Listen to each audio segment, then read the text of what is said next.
about the existence of God.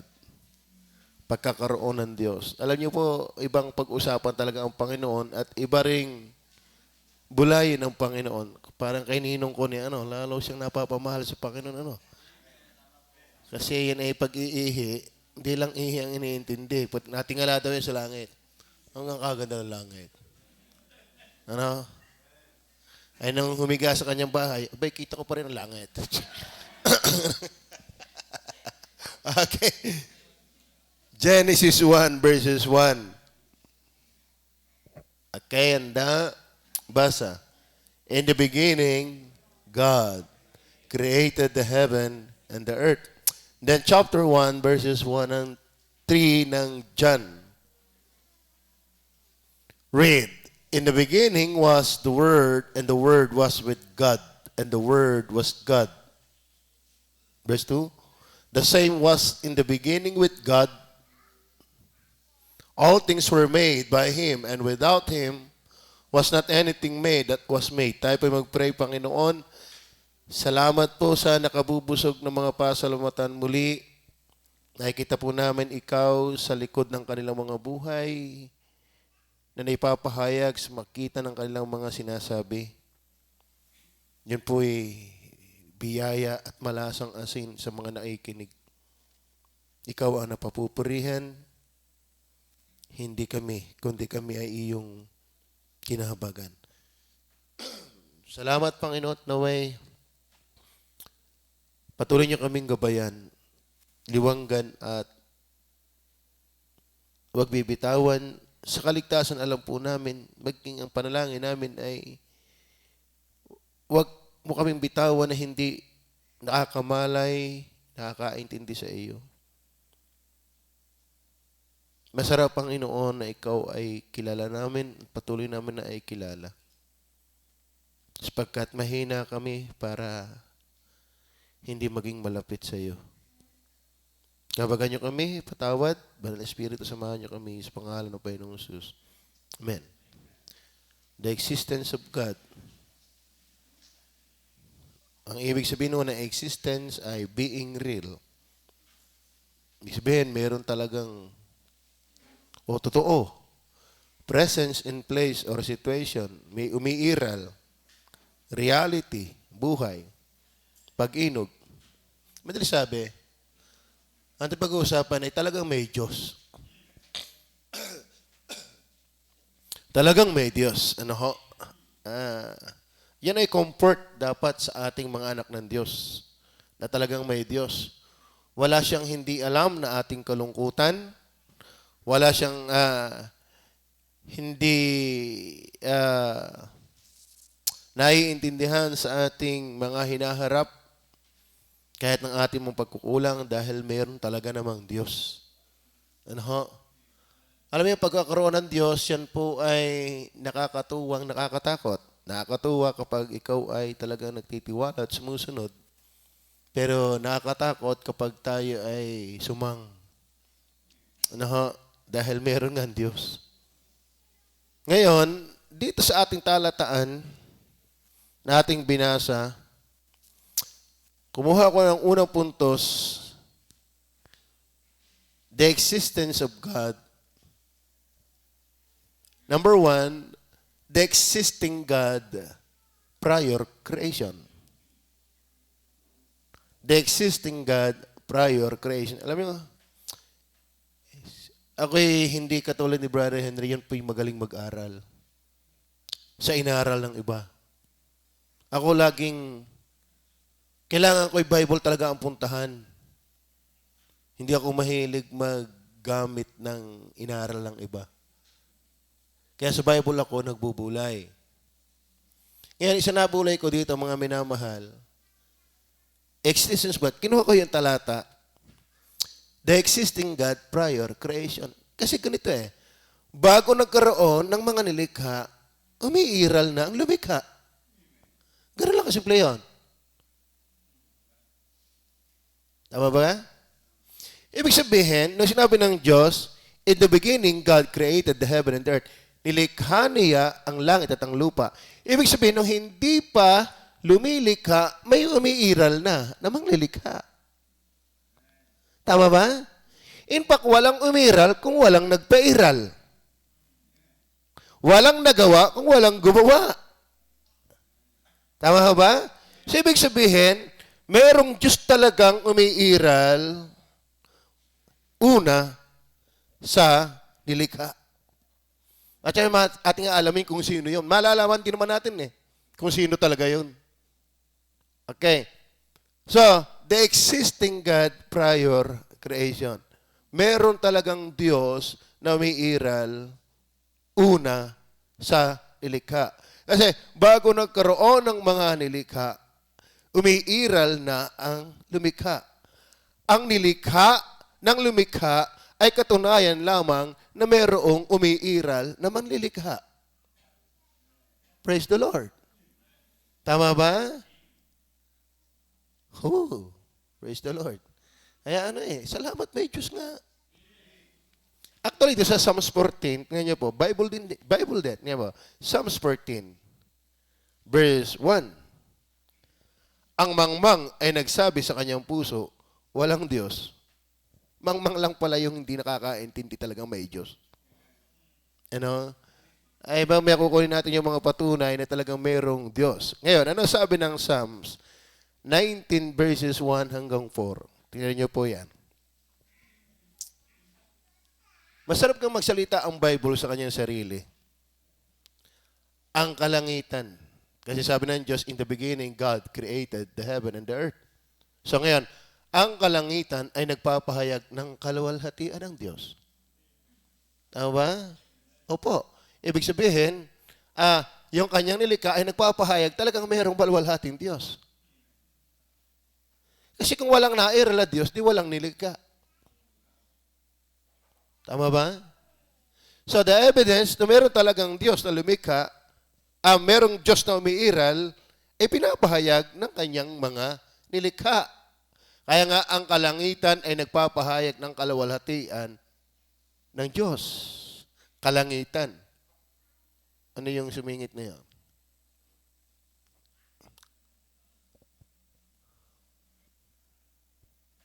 Sa aming talata. Hindi ka mamulaglagan. Okay? Ipinapakilala ng kalawakan ang gawa ng kanyang kamay. Wow. Tama yung sinasabi ni Ninong Kunay, pag tubingin sa langit, ano kang galing ng Diyos? Ay yung tapat lang ninyo nyo nakita. Ay yung tagiliran pa. Kaya kayo minsan nagtataka alin ba talaga ang itaas? Sabi ng Bible, yun ang itaas Pero, yung ilalim mo, pag nasa tapat ka na yun, hindi nang itaas. Hindi na nyo kaya ibig ko sabihin? Oo. Tama ba yan? Are you with me? Pagka Diyos ang ating pag-aaralan, tayo nalulugaw. Pero nakakahanga. Ang kalangitan ay nagpapahayag ng kaluwalhatian ng Diyos at ipinakikilala ng kalawakan ang gawa ng kanyang kamay. Maluwalhati ang Diyos magitan ng kanyang gawa na ipinapakita kung sino siya. Mahirap pong baybayin ang kalawakan. Magi ang laman nun. May ko sa iyo, mamamatay ka na, hindi mo pa narating yun. Oo. Tama ba?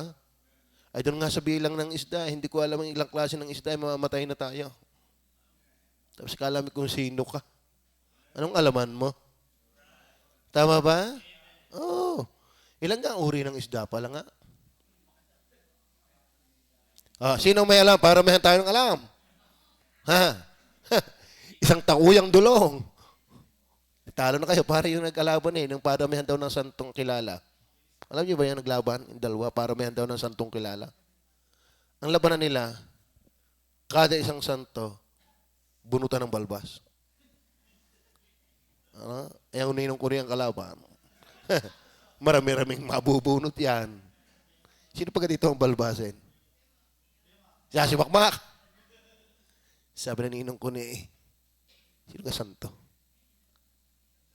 Imelda Santos. Bunot. Sabi naman ng Ninong Kunay, sino pa mga santo? Santo Tomas. Bunot. Santo Pedro. Bunot. Bira sakit niya. Ay hinawakan ni Makmak yung balbas ng Ninong Kunay, nilahat. O bakit nila lahat? Todos de los Santos. Yun lang. Ano? So, binga sa inyo, yung pong kalawakan, mga minamahal, diyan na lang tayo, mamangha tayo.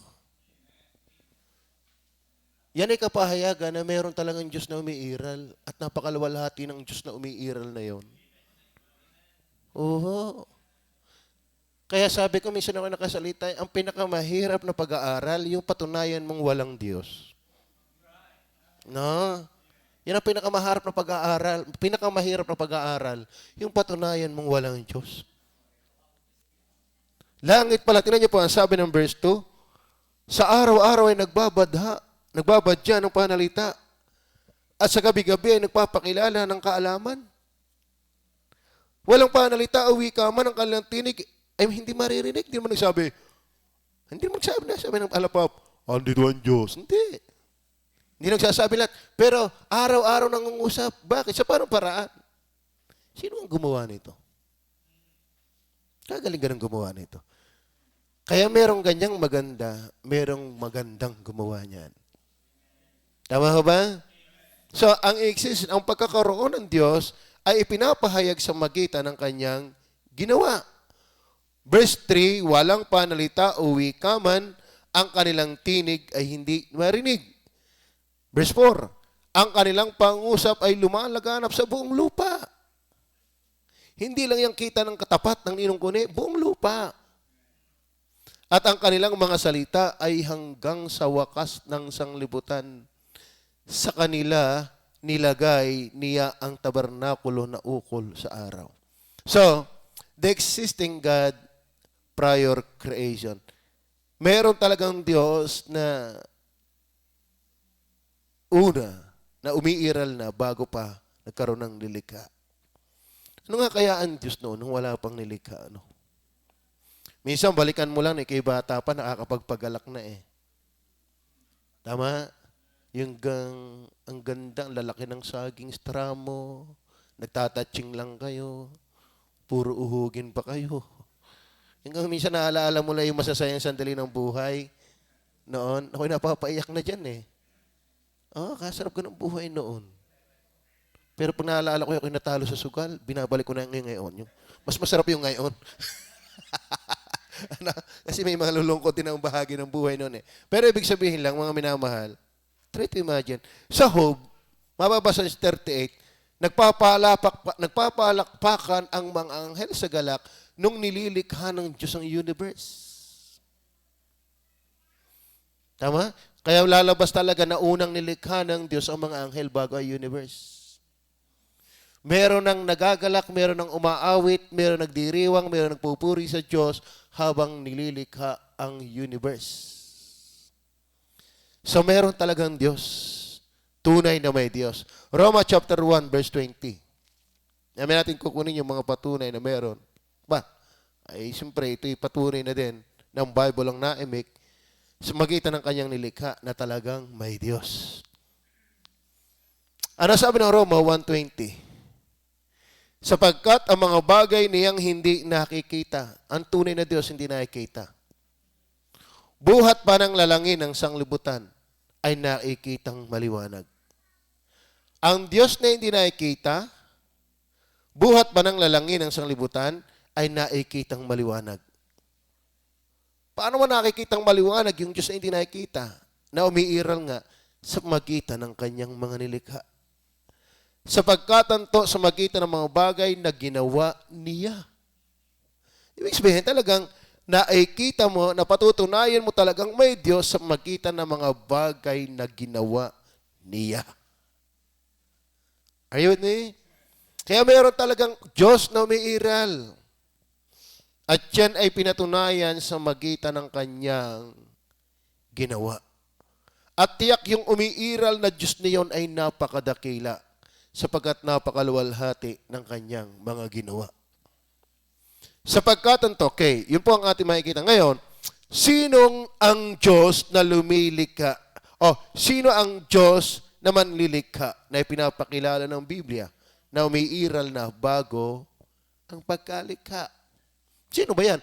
Ayaw ba, matitrace mo rin sa Bible kung sino yung Diyos na naandoon na noon pa, wala pa ang anghel, wala pa ang mga nilikha, na mayroon ng Diyos talagang umiiral. Alam mo, ang Diyos po ay hindi nangangailangan kaya siya'y lumikha. Tama ba? Malalim yung silit ni Piper eh. Siya'y lumikha para maibahagi yung kanyang kalwalhatian at kagalakan. Hindi dahil ang Diyos ay nangangailangan. Kundi gusto niya na yung kanilang kagalakan ay malasap din ng kanyang nilikha. Kaya ang kagalakan ng kanyang nilikha, wala sa kanyang sarili, kundi sa pagpupuri na sa lumikha sa kanya. Malalim, alam mo,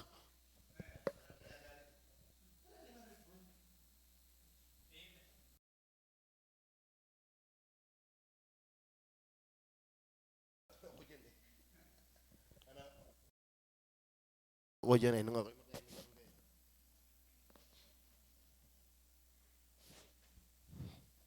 siya ka na. So, mga minamahal, pero ako'y tuwa, mga minamahal. Ito ang aking napatunayan. Huwag kang gaganti. Huwag kang magre-retaliate. Hindi bumulong sa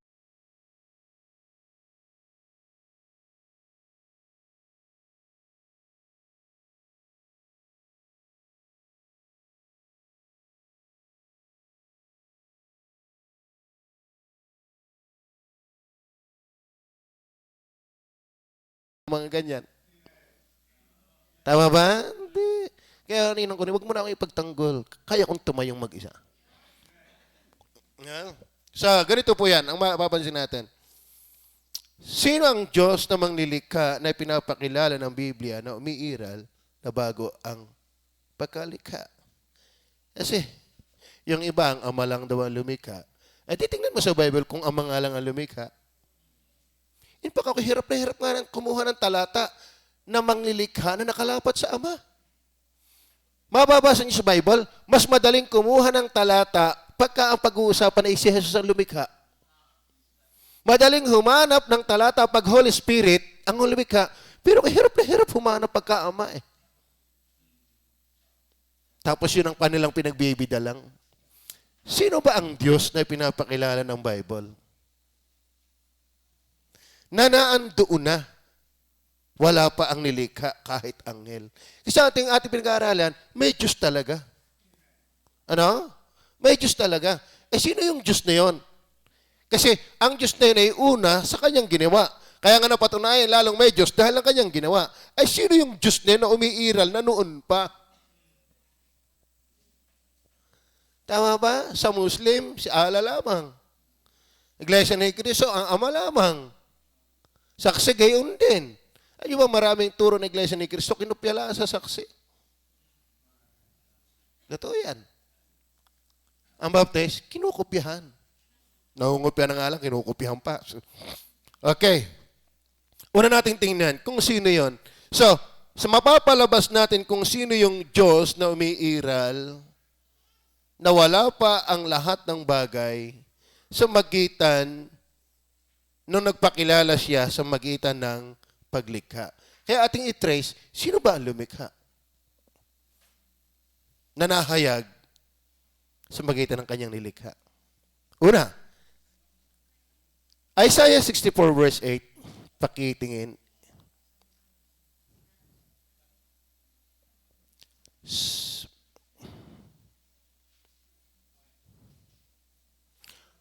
Ngunit ngayon, o Panginoon, ikaw ay aming ama. Yo, diyan ako na-settled, may ama.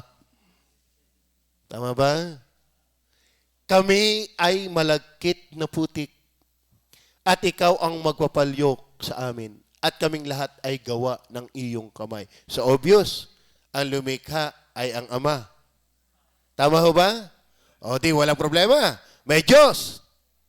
Tama? At napatunayan sa magitan ng kanyang ginawa. At sino yung Diyos na yan na gumawa? Ang Ama! Okay, 1 Corinthians 8 verse 6. Patunayan pa natin na talata na talaga ang Ama yan.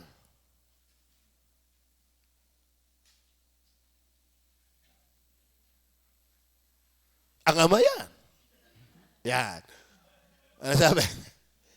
Ngunit sa ganang atin ay may isang Diyos lamang, ang Ama, na buhat sa Kanyang lahat ng mga bagay at tayo sa Kanya at isa lamang Panginoon. Kita mo yan na? Dinini yung pag-Diyos, ang Ama lang daw ang Ama. Ang Diyos lang ang Ama. Eh, hindi naman sinabing ang Diyos ay hindi. Kasi isa lamang din Panginoon. Ang Ama ba ay Panginoon? Tatanungin ko kayo, ang Diyos ba ay Panginoon? Oh, at di mali siya tawagin Panginoon. Eh, ang Panginoon lang ang Panginoon. Tama ba? At totoo, pinagmamalaki ni talatang isala, di naman na kanyang unawa. Okay, sabi dyan, at tayo sa Kanya, at isa lamang Panginoon. Sino? Hindi ang Ama. Si Jesucristo. Pero tawag nila, Panginoong Ama, siya nga po. Opo. Eh, hindi pwede Panginoon ng Ama. Dahil ang Panginoon lang Jesus ang Panginoon. Ay, ang Ama daw lang naman ang tunay na Diyos. Ay, di huwag matatawagin tunay na Diyos. Ang Panginoong Jesus. Ay, parang 1 John 5:20. Ang Ama daw iyon. Yan. Si Jesucristo, nasa magitan niya ang lahat ng mga bagay at tayo sa magitan niya. So, settled. May Diyos na umiiral. Paano nakita yung Diyos na umiiral na yun? Sa magitan ng kanyang mga manlilika. Ay, sino yung Diyos na umiiral na yun? Pinakita kung sino yung manlilika, ang Ama. Ngayon, tapos na ba ang usapan dyan? Baka naman tayo may makita pang ibang personang manglilikha rin. Tama ba? Ay, hindi ko nakita si Maria ay manglilikha. Siya nilikha. Kaya walang Diyos ina. Tama ba? Hindi ko nakita, liban lang sa pinapakilala ng Biblia, bukod doon, wala na ibang manlilikha. Ay hindi ko nakitang Ama lang ang manglilikha, ay paano yan? Tama ba? Nakakasubaybay ho ba kayo? Are you still with me? Are you still awake? Okay. Tingnan po natin, patunay na hindi lang Ama ang lumikha. John 1:1-3. Ano po sabi? Nang pasimulan siya ang berbo. Wala. Linawin muna natin yung berbo ha. Sa English yan ay word. In the beginning was the word. Yan daw ang ideyang si Kristo nasa konsepto lang ng Ama. Tingnan natin kung yung berbo talaga, bago natin tapusin. Punta muna tayo sa Revelation 19. Settled muna natin. Kung yan ba'y talagang berbo as in na salita, pero hindi persona. Tingnan po natin ang Revelation 19 verse, asan yun? 13. Tingnan nyo ha? At siya'y nararamtan ng damit na winisikan ng dugo. At ang kanyang pangalan, ay ano, ay tinatawag na ang berbo ng Diyos. So, hindi plano. Hindi panukala. Pangalan. Pangalan ni Jesus Christ ang berbo. Saan ka nakakita ang pangalan ng salita? Meron. Yung manggugupit ko yung pangalan ay Balita. Tama ba? Isa ka limang gupit niya si Ma'am Balita na yun, si Kabalita. Ang pangalan ay Balita. Lalo na sa Bible, ang pangalan ay Tubal. Nabasa niyo ba sa Bible? Yun ang maganda. Siguro, yun, kaya nauso ang Ariel. Ano? Nauso ang Ajax. Kasi may pangalang Tubal. Nabasa niyo ba yun? Nako, ay lalo doon po sa San Nehemiah, makakabasa kayong pangalan, Sanballat. Sabi ko, ano kayang mga kapatiran ba ito pangalan? Tinaris ko pa, mayroong Buni. Oh, nabasa niyo ba yan? Buni. Kaya may Sanballat, may Buni. Alayo, tapos sila asiwang-asiwang. Saan ka nakakita ng mga pangalang berbo? Eh, sabi ng Bible pangalan. Yung ang Lord, basahin mo, yung Lord pangalan din yan. Ang Lord ay pangalan din. So ngayon, ang ating dinidefine, mga kapatid, ating lang pinalalabas, may Diyos. Wala bang anghel? Wala bang universe? May Diyos. ating pinalalabas lang kung sino yung Diyos na yon na nagpakilala sa magitan ng nilikha. Siyempre, naging obvious na mayroon talagang Diyos dahil nang may nilikha. Ay sino ka namang gagawa niya kung walang gumawa? At dahil may ginawa, may gumawa. At kung wala pang ginagawa, meron nang umiiral doon, hindi pa lang nagawa. Nagpakilala lang lalo nang may ginawa. Pero sino ang gumawang yon? Wala problema pagdating sa Ama. Ang problema ng iba, inaama lang. Sa totoo na nung kayo nagbabasa nga ng Bible, bigyan ko'y hirap na hirap humanap ng pagiging creator na nakalapat sa Ama. Pero hindi, wala. Meron. Pero ang hirap hanapin. Pero pagka si Kristo ang creator, ang dali. At kaya ka pang tambakan.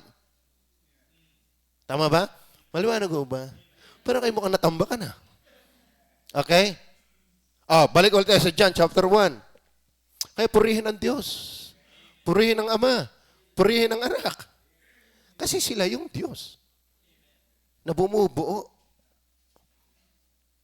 ng iisang Diyos. Dahil kung wala tayo. Walang anuman kung walang Diyos. At yun ang purpose kung bakit lumikha ang Diyos. Para may extension ng kanyang kagalakan. Okay. Ano ang sabi ng John? John sa John. Verse 2. Nang pasimula siya ang berbo at ang berbo'y suma sa Diyos. Suma sa Diyos.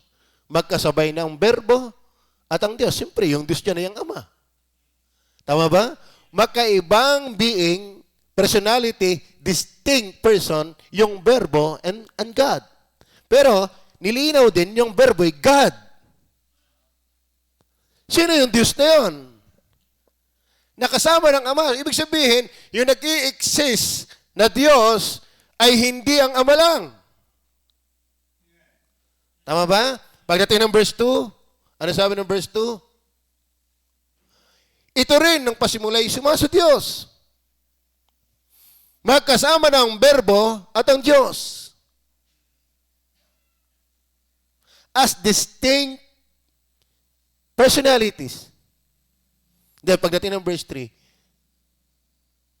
ang lahat ng mga bagay ginawa sa pamagitan niya. Yung berbo na suma sa Diyos.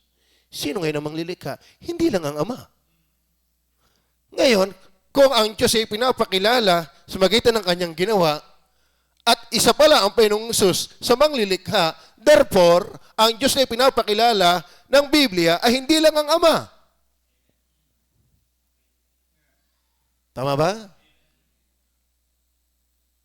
Ang lahat ng mga bagay ginawa sa magitan niya, at alinman sa lahat ng ginawa ay hindi ginawa kung wala siya. Tama? Nautay-utay na nalabas, di ba? May Diyos. Totoong may Diyos. Nahayag sa magitan ng kanyang ginawa. Ay, sino yun? Ang Bible, kung siya'y pinakilala sa magitan ng kanyang nilikha, ay di alamin natin kung sino yung lumikha. Abay, nakita ko sa Bible, hindi nga lang Amang lumikha eh. Tama ba? Colossians 1:15-17. Na siya ang larawan ng Diyos na di nakikita ang panganay ng lahat ng mga nilalang. Naipaliwag natin ngayong umaga yan. Sapagkat sa Kanya nilalang ang lahat ng mga bagay. Niya, sa Kanya, sapagkat sa Kanya, ano sa English yun? Chapter 1 ba yan? Verse 16. For by Him, mas maganda yun sa English. For by Him, sa Kanya nilalang ang lahat ng mga bagay. Sino lumalang? For by Him. Si Kristo. Kanina sa Isaiah, at sa 1 Corinthians, anang Ama. Pinatutunayan na may Diyos magitan ng Kanyang nilikha. Dahil walang nilikha kung walang umiiral ng manglilikha. Pero ating pinalalantad, sino yung lumikha ngayon? Maliwanag ko ba yan? And that are in earth, pati yung mga bagay na nasa langit, yung kahangahangang nilikha sa langit na hindi maabot ng pinakamalalaki ng telescope. Yung isa-isang malaking bituin na kanya habang tinatingnan at ilalagyan ng mataas na pagtingin, meron pa silang nakikitang kabit-kabit na mga buntala doon sa langit na mga hindi pa maabot. At pag nilagyan pa nila, pagkatapos yung nakikita pa sila doong marami pang, ay sa tapat lang na yun, ay panintuong pa. Tama ba? Nakakatuwa ang Panginoon. Sana'y mamangha nga tayo sa Panginoon. Pero wag lang ang Ama ang iyong pagtutuunan ng pagsamba. Dahil hindi lang siya pinapakilalang manglilikha. Sala ang iglesia ni Kristo niya. Kaka-iglesia ni Kristo, sala naman. Tama? Iglesia naman halo. Ang iglesia ni Kristo hindi pangalan. Saka wala naman salitang iglesia ni Kristo sa Bible. Churches of Christ. Tama? Hindi yung Church of Christ. Churches of Christ. Hilo yan hilo. Pagdating sa aming lipon, hindi kaintindihan. Nasaan ikaw ang baptist, Bible? Hindi kami sa pangalan nagpapakaigi sa aral. Tama ho ba? Ay nasaan naman ang iglesia ni Kristo na pangalan? At siya'y tatawagin sa aking pangalan na aking bayan. O sinuhong bayan yan? Israel yan, di kayo. Sala kayong gumamit ng konteksto nyo. Tama ba? At saka yung inyo sinasabing yan, hindi 1914 yun.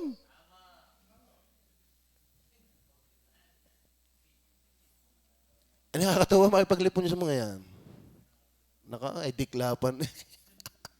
Ay sulaw, sino na bang susukuan sa inyo? Abay, ako'y isang araw, ako'y pinatulan, ha? Tinignan siguro yung aking Facebook. Ikaw yabang na yabang, Marcelo, isa ka naman pilay. Sabi ko ba, halatang napipikon ka, halatang nalalo. Alam mo, halatang sukol ka na't namumutla ka pa. Kasi iba na ang tono ng salita mo, iba na pinupunta mo eh. Hindi na yung paliwanagan. Abay, okay, inaasar na. Ikaw naman pala, laipi pa. Sabi, ikaw naman pala yung laipi. Yeah, so cool. Pagka tayo dumating na sa ganung pananalita, demoralized na yon. Wala nang masabi yon. Kaya mga kapatid, kakatuwa ang Panginoon. Salamat sa inyong mga pinagpapagura na talata. Yun. Kaya sabi ko sa inyo, may gayaan. Thumbs up. Merong heart. Meron namang care. Merong mura. Laipi. Walain mo yan. Pasimple pa. Hindi pa diretso yun. Palaipi-laipi pa eh. Ganon na tawag sa akin. Laipi. Hi, Roselo, Laipi. Ang bira. Tininan ko yung isa. Nag-send ako sa inyo ng yung mga church, di ba? Dati tayo tatapos din sa church. Ayoko naman, naglalagay ng quotation sa itaas, di ka? Ba, ay mayroong nagalit no, Katoliko. Pinagdidemonyo ako. Talagang, sabi ko, kayo ba'y nakainom? Sabi ko, kayo ba'y nakainom? Oo, lalo niratan ako ng sunod-sunod. Ikaw yung mga kulto, mga bagong sulpot lang, mga anak ng Diablo. Inyong nilalait-lait ang banal na Katoliko. Kabanal nga ninyo, halatang halata. Lalo ako niratsada. Alam mo saan sabi ko, mangimi naman ho kayo. Nasasabihin niyo ang banal na Katoliko, nandiyan nga ang maraming bakla. Nandiyan nga ang maraming magsusugal. At tinignan ko yung mata ng kausap ko, ang pungay. Teka muna, bigyan ko tinitris nila, titris ko rin. Naku, makita ka sa Facebook kagaya. Tama nga ang discernment. Minatuklasin din ako. Kung ako'y laipi, ikaw?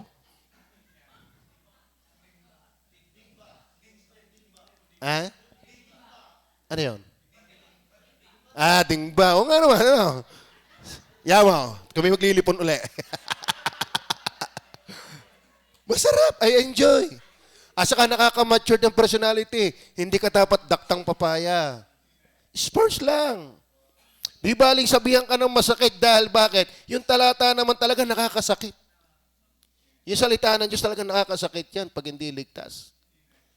Sa atin lang naman yan nasasaktan na papaimin pa. Tama ba?